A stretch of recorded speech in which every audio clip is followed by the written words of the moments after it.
नमस्कार दोस्तों, मैं राजकुमार मौर्य प्रखर इंडिया यूट्यूब चैनल में आपका स्वागत है।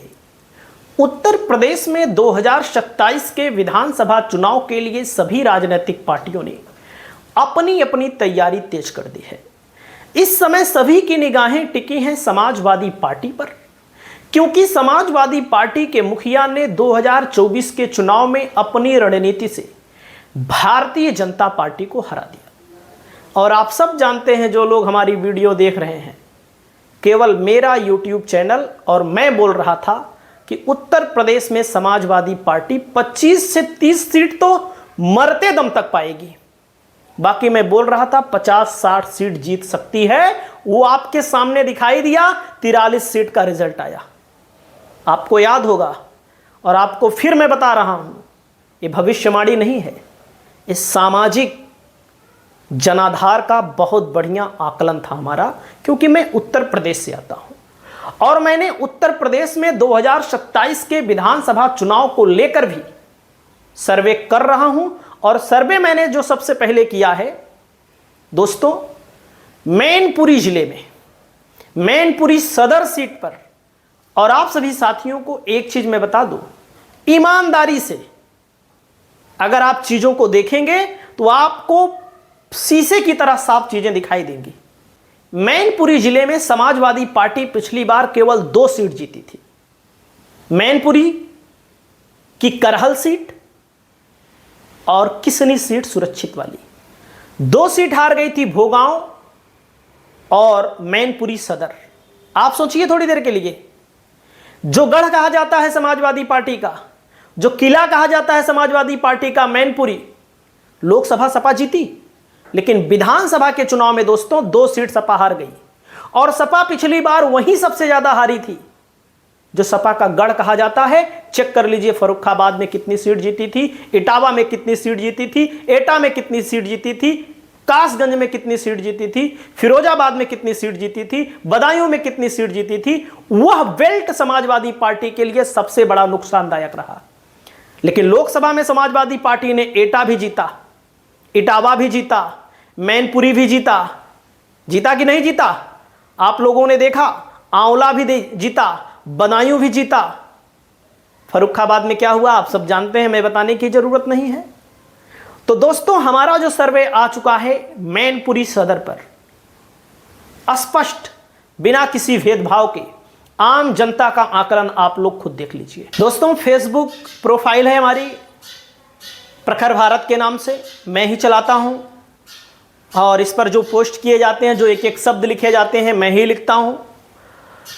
मैनपुरी सदर सीट 2027 में कौन जीतेगा, मैंने लिखा। आप अपनी राय को कमेंट करिए। प्रखर इंडिया यूट्यूब चैनल का मालिक मैंने यहां पर लिखा महाराज सिंह साक्य को।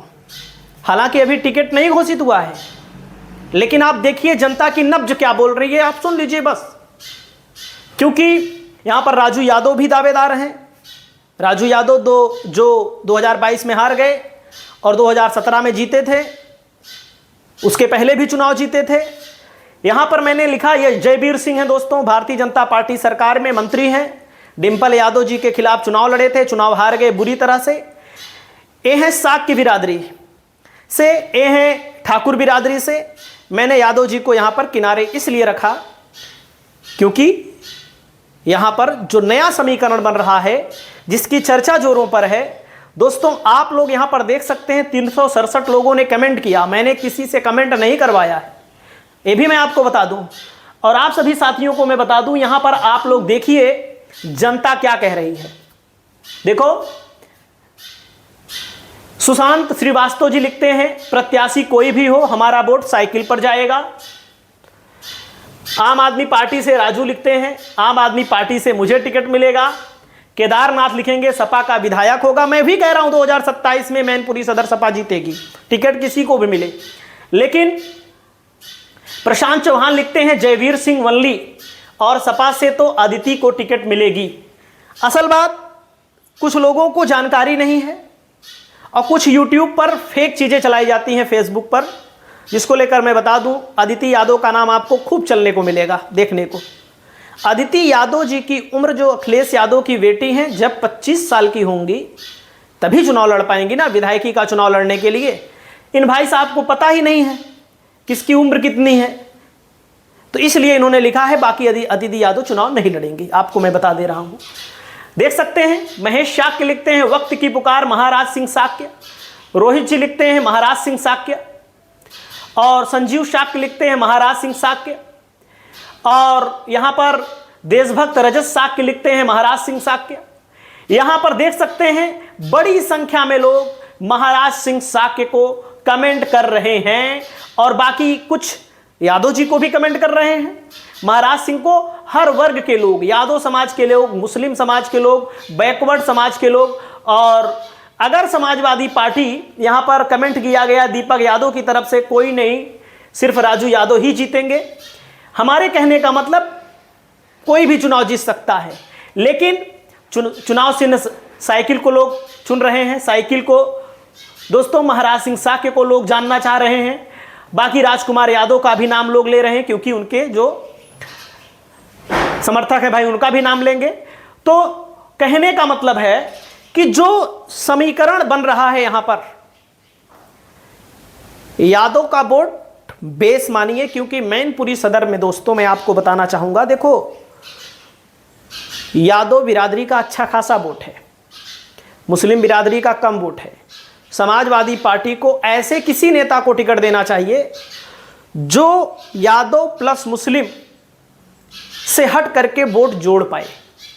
4 सीटें हैं, करहल में यादव लड़ाइए, कौन सी रोक है, क्योंकि यह वह बेल्ट माना जाता है जहां पर सपा के ऊपर आरोप लगता है, यादवों के ऊपर आरोप लगता है कि यादव यहां पर दबंगई करते हैं। मैं नहीं कह रहा हूं, लोग आरोप लगाते हैं, यह वही बेल्ट है। इसीलिए यहां पर एटा हो, इटावा हो, फर्रुखाबाद हो, इन जगहों पर 2022 में समाजवादी पार्टी को बुरी हार झेलनी पड़ी थी और समाजवादी पार्टी ने समीकरण बदला। एटा में शाक्य प्रत्याशी लड़ाया, फर्रुखाबाद तो जीती हुई सीट थी, वहां पर भी लड़ाया, जीती हुई सीट को हराया गया। ये इलाके जो है दोस्तों, यहां पर समाजवादी पार्टी से अगर कोई भी व्यक्ति एकदम घोषित हो जाता है, यहां पर समाजवादी पार्टी से अगर महाराज सिंह शाक्य को टिकट मिलता है तो यहां पर समाजवादी पार्टी चुनाव जीत सकती है। राजू यादव को मिलता है तब भी जीत सकती है, लेकिन यहां बड़ी संख्या में महाराज सिंह शाक्य को लोग पसंद कर रहे हैं। तो दोस्तों हमारा वीडियो कैसा लगा, हमारा सर्वे कैसा लगा? ये जमीन की आवाज़ है, ये मूलभूत लोगों की आवाज़ है कि मैनपुरी सदर पर महाराज सिंह शाक्य, यादव, मुस्लिम, दलित, ये सब वोट बैंक इकट्ठा करके चुनाव को निकाला जा सकता है। तो मैनपुरी में जहां पिछली बार 2 सीट सपा जीत पाई थी, मेरा आकलन कहता है 4 सीट जीतेगी और टिकट को लेकर के सपा को सोचना है। बाकी हमारा सर्वे महाराज सिंह शाक्य के लिए जा रहा है, बाकी फिर लेकर आएंगे। नमस्कार।